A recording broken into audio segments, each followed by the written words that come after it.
Well, it's a cold, rainy day here, and I thought I would just record guitars. We have quite a collection of guitars here. Start with a 1935. We're going to have a 1937 Authentic. We're going to have a real 1938 D18. These are all going to be D18s except this one. We're going to have a real 1938. We are going to have a 39 Authentic. We're going to have a real 1940. We are going to have a 1941 D28 Authentic. We're going to have a real 42 D18. We got a gap between 43 and 44. And then we're going to have a real 1945. And all very, very different guitars, very interesting specs on them. I'm going to play first, and then I'll talk about the individual guitars afterwards. And do one song with a capo, one song without a capo. Nothing's rehearsed, nothing's practiced. I'm just playing the guitars for you.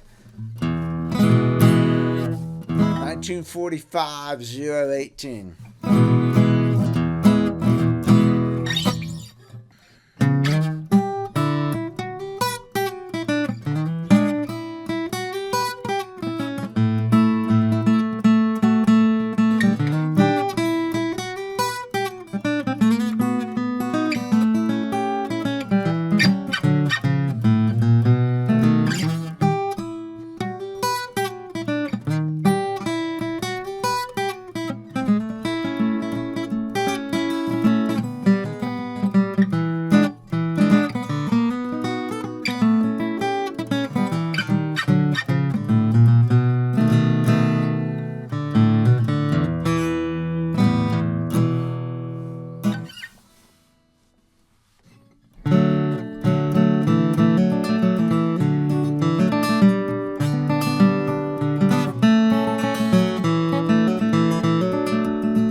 $1937 D18 Authentic.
1938, D18.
D18 1939 Authentic.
strings are not coated and they're getting kind of sticky.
D28, 1941, Authentic. We're going back and forth between real ones and authentics, aren't we? Pretty much. So.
1942 D18.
1935 017.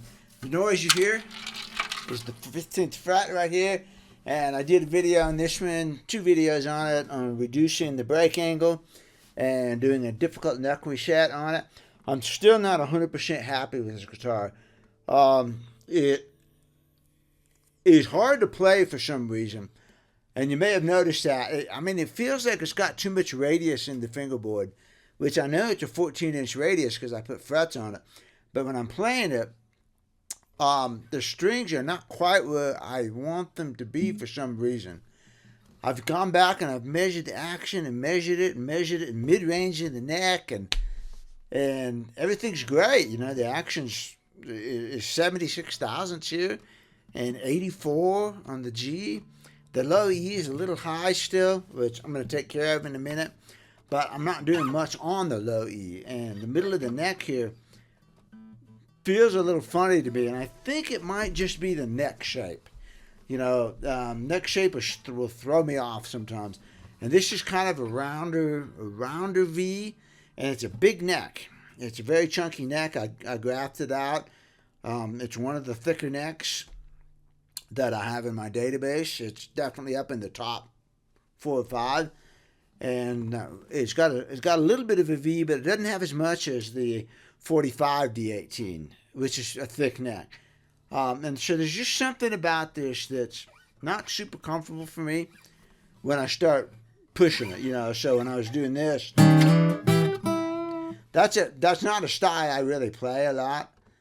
So, you know, it's not like I'm banging out Blackberry Blossom or something on the thing.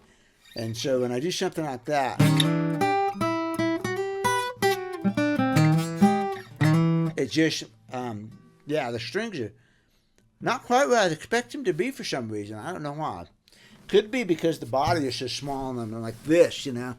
My right hand is definitely up here. It's not relaxing out. The guitar is not down here. So it could be something as simple as that. But it sounds great, you know. My gosh. It's so responsive, it's so light and everything.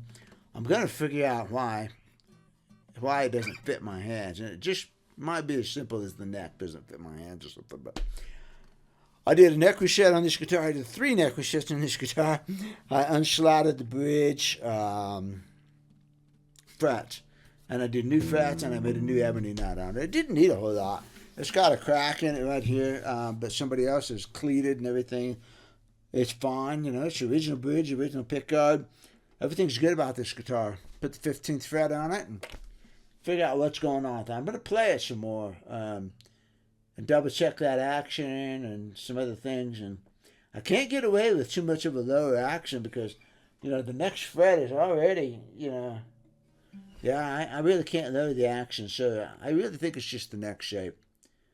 Just the neck shape on it, and, you know, maybe the smallness of the body. But what a good sounding guitar, you know. God, I wish it was triple out. You know, triple outs fit me really good. And single outs are pretty small guitars, but you can sit on the couch and play them and finger pick them and stuff. They're great, so really fun guitar. 1935 too, you know. I honestly didn't know they made them that early, the mahoganies. I'm not up on my mahogany guitars as much as I am the dreadnoughts and other things, so I don't know when they started making 17s and that sort of thing. But they sure are fun guitars. I'd love to have a double out or a triple out sometime. I'm not sure what I'd do with it other than own it and play around with it. So this one is a 2022 1937 D18 Authentic. Been in several videos. It's a shop guitar. This is the one that I shaved the neck on. And I still haven't got it quite 100% right. It's good, you know what I mean? It's good, but now that I've got an actual 1938 D18 in here to compare it to, and I've got this 35 and I've got the 45, and I've got a couple of, you know, big neck guitars, especially the 38. 37, 38 should be pretty comparable. And I see that the 37 has a little bit more V to it. And where the V starts, and I can just barely feel it if I really focus on this, is right off the fingerboard. the V on that 38 comes off immediately. Whoomp. And then this one has got just the tiniest bit of ledge right here before it starts to drop. And I'm not saying it's uncomfortable. This is 100% better than it was as a stock guitar. I mean, man, it was just so massive. And it had a C shape, and I cannot play C shapes. So it's pretty good, and I mean, it's certainly a lot more playable than it was. But I want to see if I can push it closer to that 38 so that then I can say, neck shaved to 1937-38 specifications. As far as playing this guitar, it's a good sounding guitar, but it's a not aged version. The aged versions are always just a little bit lighter, a little bit more freer sounding. I've had one of these in age that came through, and I mean it was just perfect. But for my purposes, I didn't want to spend the extra $1,500 or $2,000 to get an aged guitar when this is never going to be my number one guitar. It's just a model for the shop, is all it is. This one came in, and what's cool about it, what I like about it, is the bear claw. And I'm a big fan of bear claw. I think it makes a stiffer, brighter sounding guitar, and consequently, this probably doesn't sound like your average 1937 D18 as far as the response, but I do like the response that it has, and so I have a lot of mixed feelings about the guitar. It's a really good guitar. It's my least favorite of all the Authentics, just because the 39 D18 that what's coming up, that one's just really, really good for me. But I've played this one and I've jammed on it. I've had other people play it, and man, it sounds great. So I'm just saying that when you got 4 or 5 or 6 of these things to pick from, this is not my favorite of the bunch, although it's a terrific guitar. So the neck's pretty good. I like the neck. It would only be in comparison with that 38 that I say it could be just a little bit more right here, And I'm going to work on it because it's my neck. I can reshave it as much as I want. I left plenty of wood on here, and I think it's just a matter of maybe smoothing out some of the facets or bringing the facets into each other a little bit more. And might do that. We'll see. Anyway. This is 1938 D18. This is the first time you guys have heard this guitar. I did an evaluation on it a while ago, and I have not fixed any of the problems with it. But I decided, you know what, I need to string it up because I need to see what the top's going to do, what the neck's going to do, and all that stuff. The basic problem with this is 2 main problems. Number 1, the bridge has been shaved. Someone shaved the bridge. And consequently, it needs a neck reset. Which, okay, we'll get to that. But look at the saddle. I mean, there is absolutely no saddle left. And so that treble E string is not even touching the saddle. I'm not sure it is. I don't think it's even touching the saddle. It's just barely touching it. So it's buzzing like crazy. And I was trying to play kind of soft, not to make it rattle. But man, that high E string is just sliding back and forth on top of that saddle. And the B is close to it. The rest of the strings have a little bit of bite. But somebody shaved the bridge down to forestall a neck reset. Well, it's going to need a neck reset anyways, sooner or later. And now we have a non-original bridge. Oh, man, that's too bad. I mean, otherwise this guitar is in really good shape for 1938. But non-original bridge saves the buyer about $20,000. So I need to make a new bridge for it, and I have been researching what is the correct bridge for this. There's a lot of tricks on this, and you can't even say I'm going to need a bridge for a 1938 because is it an early 1938 or is it a late 1938? Because the curve on the back of the bridge is different, the pin spacing is different. I mean, like, everything is different. So, I've been researching that before rushing into it. But I thought, you know what? I should string it up, and it needs a neck reset. The straight edge coming down here falls about halfway down the bridge on the shaved bridge. I noticed immediately when I put my hands on it, I was like, holy cow, you know? Normally I can get my fingers underneath the E string, and so I'm resting my hand on there. You know, I can feel that. And this is like, the string's halfway up my fingers. This is so close to the top. I just noticed it immediately. It makes it uncomfortable to play a little bit because you have to hold your hand up like this. Yeah, just looking at it, I can see how close the string is to the top. Okay, so it needs a neck reset, needs a new bridge. It needs a new bridge, and then it needs a neck reset. But I thought, you know, gosh, I haven't even played the thing. So this morning I took it out to the shop and I strung it up with light gauge strings just to see what the neck was going to do, just see what the guitar sounds like for this video right here. The action is 1/35 thousandths of an inch at the low E. I like 93. So this action is screaming high. And I had to pick what tunes I could play with this high of an action. And the thing is, it's a high action, but you can't even play it hard because the string's slopping around on the saddle. So, you know, it's like, I don't know how you can even play the thing, but it sounds good, you know. And it's got a great neck on it. So this neck is one that I really want to copy for my 37 Authentic. And like I said, this has more V on it. So feeling it right here. The fingerboard is straight. So the fingerboard is straight, curved just a little bit. You know, it's not straight. It's actually rounded just a little. And it comes off of here, and the neck immediately starts diving into a V. Immediately off into a V. Whereas I think my 37 still has a little bit of the shoulder on it. This neck is a little bit fatter up here than the 37A after I've shaved it. So if I'd have had this neck in hand before I shaved the 37A, I probably would have left it this thick.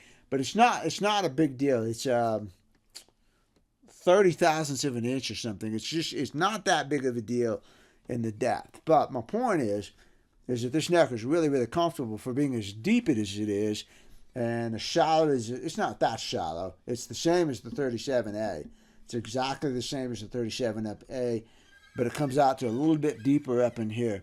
So if I would have had this neck when I did the 37A, I would have copied this one instead of the 43 double dot that I did copy. You know, no regrets. They're all still great necks, but I just think it would be really cool to say, okay, I shaved it to the specifications of an actual 1938 D18.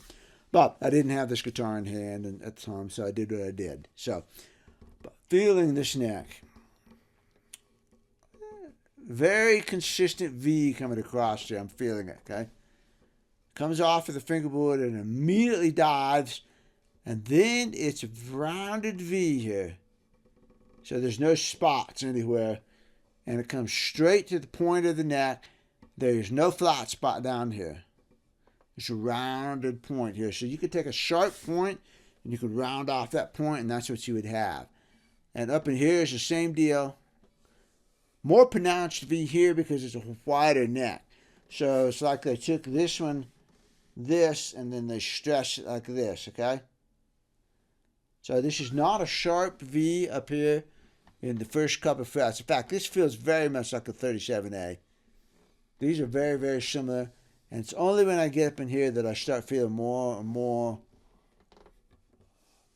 of the V shape. Great neck. This is a terrific neck. We are working on ways of digitizing these necks.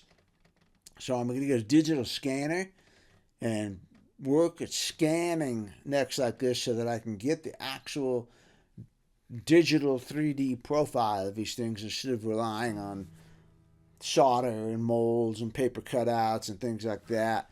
And it should be a good documentation, and ideally we should be able to take those 3D models and make contour gauges out of them, you know, using a 3D printing machine, make 3D contours off of those, or, you know, whatever we want to do. You can make a plastic neck and put it on your desk, you know.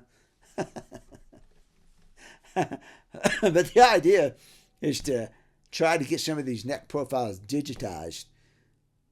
It's just easier to deal with, and the differences are so small that I've used solder before and I've used paper, and it fits this neck, and you go to the other neck, and you can hardly tell the difference, but your hand can. My hand can. So, 1937.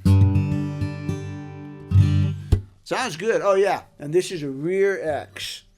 This is a rear X, 1937. So, I'm sorry, 38. 38.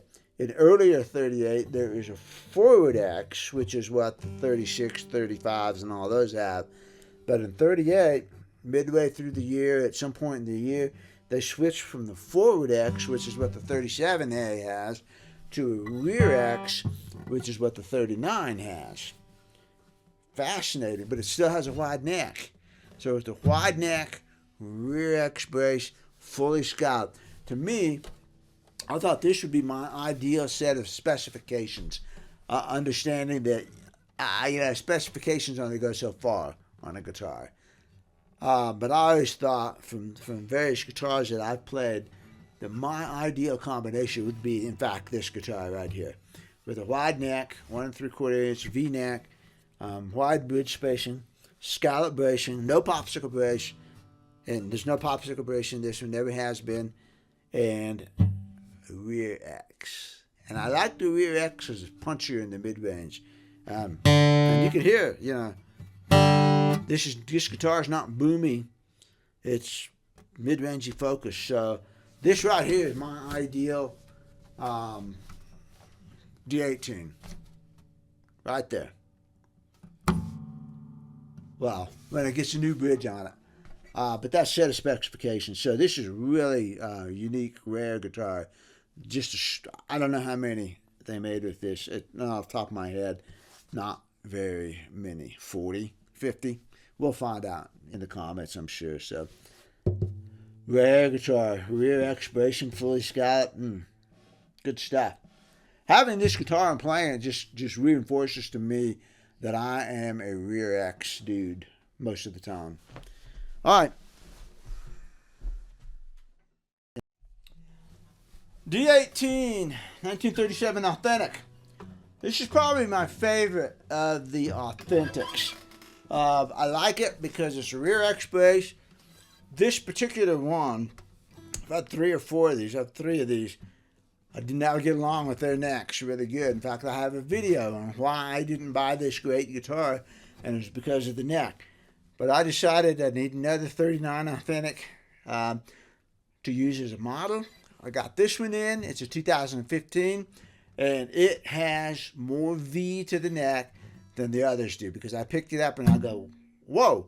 I mean, it was immediately comfortable, whereas the others were immediately uncomfortable. And this is just immediately comfortable. This is a really terrific neck for my hands. So that's a lot of the reason I like this guitar. Rear X bracing, really good neck. And even though it's a 1 11/16, it's a comfortable 1 11/16. So while that, I put it up. While that 38 D18 would be my ideal guitar with a little bit wider spacing, this one's good. I can play this guitar. It's comfortable to play. I like the way it sounds. It's a good sounding guitar. It's 10 years old now, 11 years old. It needs another 11 or 20 to really open up and be good. But the start foundation on this guitar is superb.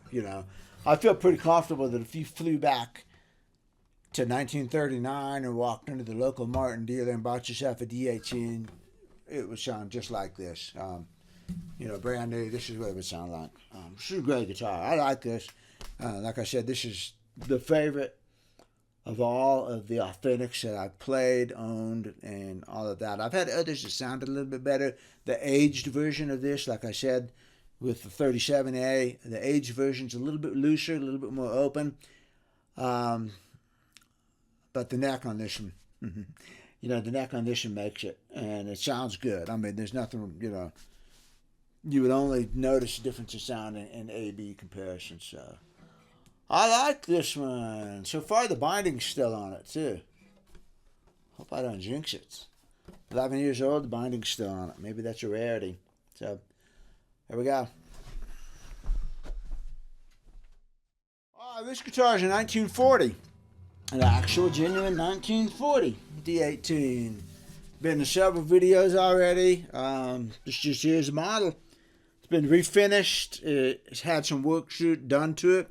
At one time, it looks like it had a large 70s size bridge plate in it. Looks like that's been removed, and I think that's what this little buffing is from, is when they heated it to get that out. That's common. And the more I got to looking at it, I said, that's what that's from, is when they heated it. I don't know who refinished it, whatever. It's a great job. It's a super, super, super light finish. Probably better than the original. It's got, so this one and the 1939 Authentic are technically the same specs. This particular 1940 has, and I've handled several 1940s in the past year, thin neck. It's way thinner down here than the 39 Authentic. It's not quite as comfortable for me as the 39 Authentic. But this guitar's got, man, it's a big sound. I mean, everybody comments on the videos what a big sound this guitar has. It's easy to play. It's light to play. I just can't play today. But great guitar. This is what a pre-war skinny neck rear X D18 should sound like. This one's really good. This is a very typical sound. When we get to the 42, that's a wartime guitar. It's a little bit different. It has an ebony truss rod. It's got some different things. So pre-war, T-bar in the neck, scallop braces, rear X, skinny neck. This is your quintessential skinny neck pre-war D18. And this one sounds great. It's super representative of what one should be. The top is fantastic. There's no distortion going on, no bubbling, no warping, no excessive belling. That's another reason why I like the rear X. It's a stronger system. It still sounds good because this guitar obviously has plenty of bass in it. And got a great mid-range. And I like rear X. So this top looks fantastic. It's a great guitar. I've really enjoyed having this one. It's not my favorite of the wartime and pre-war that guitar would be coming up. But this is a great guitar, no question. So,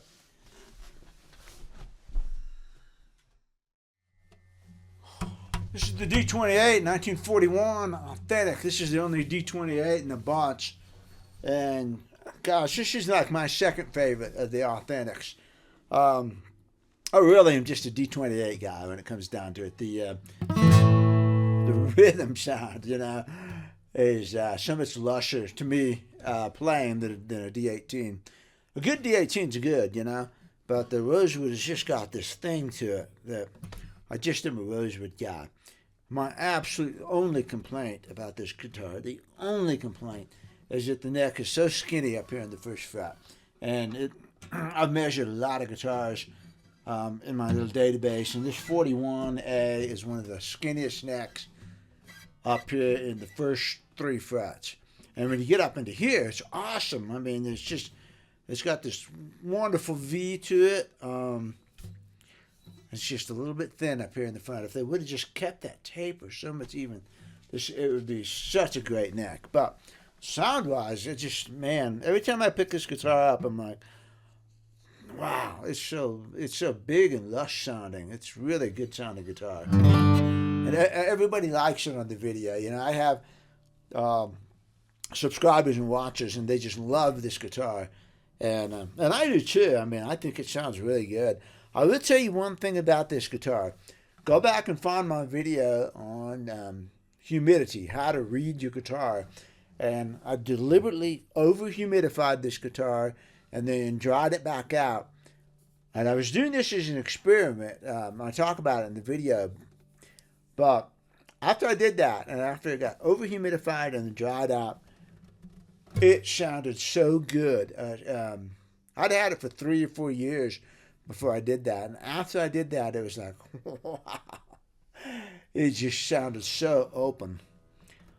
I'm a real firm believer in humidifying and drying out your guitars instead of keeping them in one straight single humidity all the time. Give them a chance. Give them a chance to get swollen up and dried out and experience hot and cold. And I mean, you may crack the finish or whatever. I don't care. In my experience, guitars that get out and played in various climates and everything, they're the ones that sound the best. So, anyway, I deliberately over humidified it, and I measured the top deflection and the action, the neck relief, and I documented the changes that occurred as the guitar is over humidified and then brought back down. And my whole point was that humidity is not just a number on a gauge. Every guitar can respond differently, and there's some guitars that need to be dry, some that need to be a little bit wetter, and you need to learn your guitar. So anyway, this is the 41. Man, it's a good sounding guitar, That's what a D28 should sound like. I think this and the 39A, man, that's the perfect pair. More so than the 37s. The 37s just have that weird neck. They all have a weird neck. The 37A D28 it's got the worst taper in the world. I've got measurements on it, And then the D18 37A came in. It was just this huge fat neck. It was nothing like the 38, So the 37s are just disappointing. The 39A has a great neck on it. This neck is good. I mean, I could tolerate it. I would love this neck if it was a little bit fatter here. If it was fatter in the first 3 frets, it would just be the perfect neck. It really would be. So, but what a great guitar. This is a good one. 41 Authentic.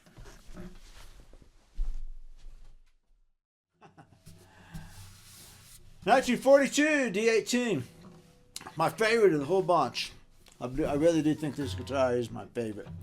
It has ebony truss rod in it. It's got fully scalloped bracing. It's got a rear X in it. And about it. The difference between this one and the 40 is the ebony truss rod. And I don't know if it's consequently or if it's coincidentally, but pretty clever, huh? But the neck is just a little bit fatter on this guitar than it is on the 40. It's just perfect. This neck is just really, really good for me. It's got a great V on it. It's a nice soft V. It's fatter up here in the first 3 frets than the 40s. And it's very, very, very similar to the 39A, except it's got a little bit more V to it. And with the ebony truss rod in here, it is absolutely light as a feather. The balance is so much different than the ones with the metal truss rods, and they're heavy out here. I will say this guitar is a little bit more fragile, a little bit lighter built because of that ebony truss rod. I think the action has come up a little bit since the last time I played it. Ebony truss rods will tend to compress and develop more relief over time. I've got a compression refret in here, but my experience is a compression refret holds for 2 years to 5 years, and then you'll see that relief coming back in there, especially as the fingerboard slots compress into the frets. And I've never really had great luck with long-term compression refrets. So I'm going to check the relief here real quick, and relief is still good. So the relief isn't the issue here. Yeah, it's about 6/1000 of an inch, and so, it's pretty good. I suspect it's just the top belling a little bit with a little bit of weather change. It's raining right now, like I said, and it could be coming up. It could just be my fingers. I need to get a feeler gauge out and measure that action, because after I came off of the 41, the 41's got a really nice, sweet, low action, 90/1000 of an inch, and it stays steady. I pulled the 41 D28 out, and it was almost perfectly in tune. After sitting in the case for weeks, it's a steady guitar. This one could be like 96, and the difference between 90 and 96 is the difference between slinky and okay, I got to work with this just a little bit, Not that you can't get used to it, but coming off of like super slinky to not quite slinky, can throw you off just a little bit. So I'd have to measure this and make sure. But I would just tell you that overall, this is my favorite of the guitar of the bunch. I have played this one with a banjo player where we sat there and traded guitars and banjos and stuff. I heard this guitar when he was playing it. He heard it when I was playing it. And his comment was this was the most musical one of the bunch. And he could hear where I was going with the ideas. In fact, we played John Hardy, which is why I haven't played John Hardy in forever. It's one of those songs that I know, but I just don't sit around and play. And we played that, and so that's what I don't know if I did. I certainly didn't do that consciously, but that's one of the tunes I thought I brought. I tend to play the same songs over and over and get too comfortable. And I got to go back and keep my repertoire up to date. I know a ton of songs, but I don't keep them all up to date because some of them are not conducive to melodic variations. Red Haired Boy is just, man, it's so good for variations. Bill Cheatham and Lonesome Fiddle Blues, just the songs that I play are very conducive to melodic variation. John Hardy, it's okay. I probably spent some more time with him. But, the melody goes like this.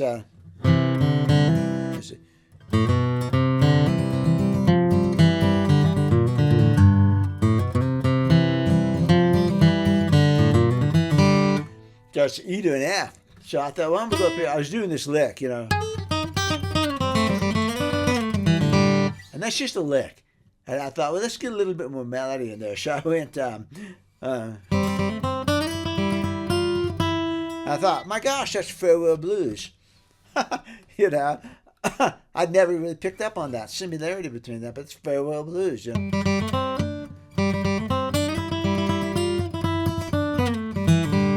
How's Farewell Blues go?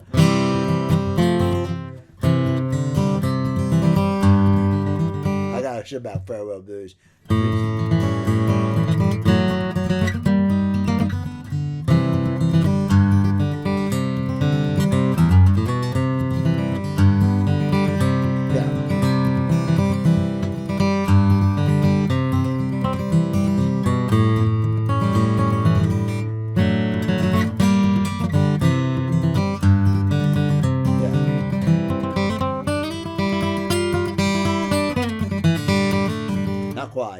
Not quite. I gotta think of it, but it's Farewell Blues.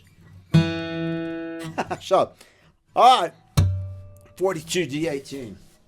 I like this one. I like this one a lot. The crack on the top, man. They just it's just mojo. Original? No, that's not an original pickguard. Not an original pickguard. Not a non-original bridge. It came in with a short saddle. So the first thing I did was cut me a vintage saddle slot in there. I kind of keep thinking it needs a neck reset, but at the other time, it's still got some saddle left. The saddle is perfect. So if I measure this and it's around 93, 96 thousandths, it's good to go. Interior is really good on this guitar. Got a couple cracks, been played, wear on the neck. Who cares, That's part of it being a 1942 D18. I love the wear on the here. To me, that's one of the coolest things about old guitars is when they have that wear right there, where the guy's arm has been over in the same spot and this guitar been played. My favorite, 42 D18. 1945 D18. This one really is different from the others. This is the only one in the whole bunch with a Sitka spruce top. Sitka spruce top as opposed to red spruce on all of the other ones. And this one does not have scalloped braces. It has tapered braces. Tapered braces is when it goes from the X brace and just kind of runs out into a long line like this. Goes out in that direction. 1945, this one has an ebony truss rod in it. Which is kind of interesting that you go from 42, 45 ebony truss rods. Again, coincidentally, or what's the word I use? I forgot my cute little phrase.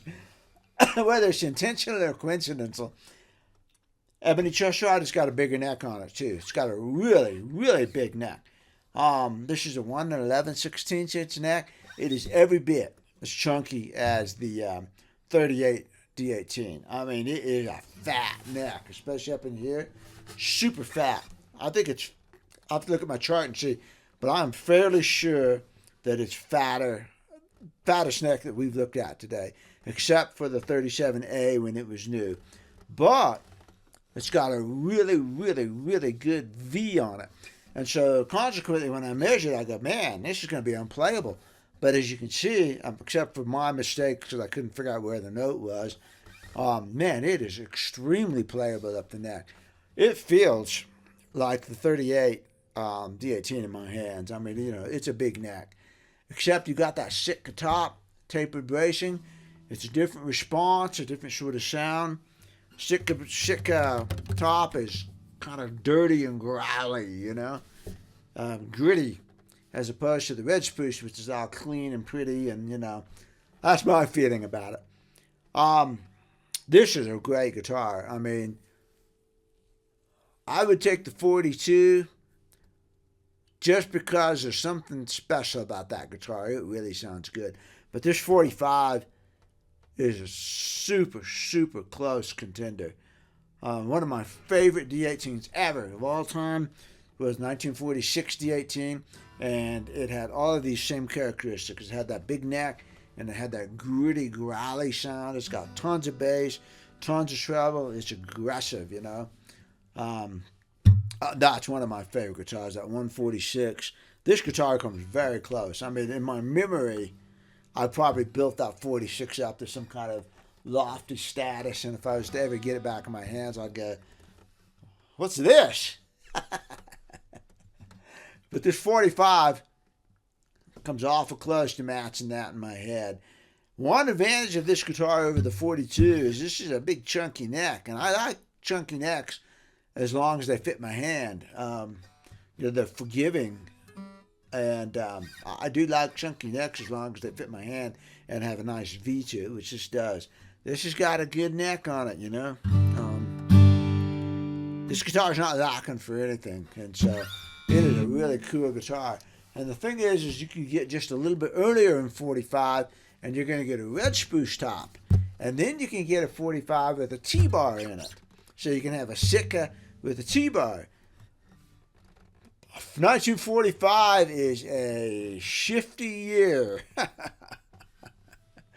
Yeah, there are so many variations in 1945. If somebody tells you have the 1945 D18, you've got to know all the details on the thing. You know, red spruce top, T-bar.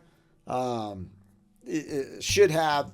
Is it scalloped? Is it tapered? You know, it should be tapered bracing, but it should be tapered, but you should check. It's a good guitar.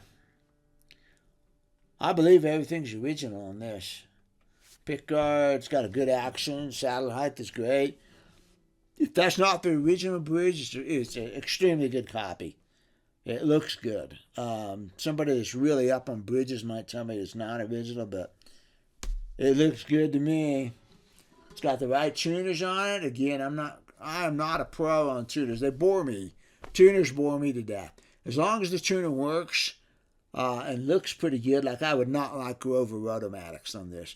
But as long as the tuners are on there and they work and they look about right, I'm happy. And I don't really get into the details of whether this or that. In fact, I think these were Stu Mac vintage age, golden era, whatever they're called.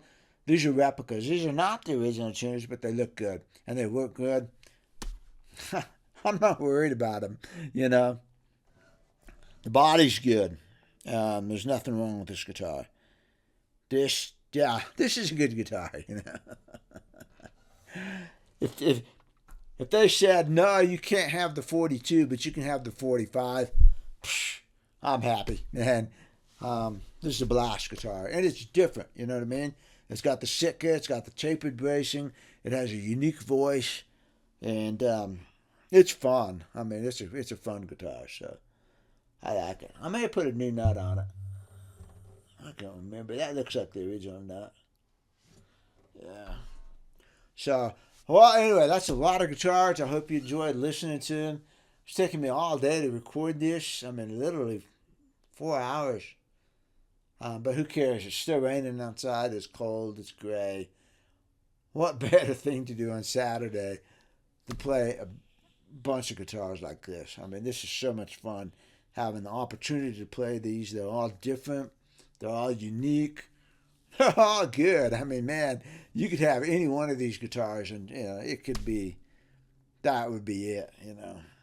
So I would walk out of here number one with the 42.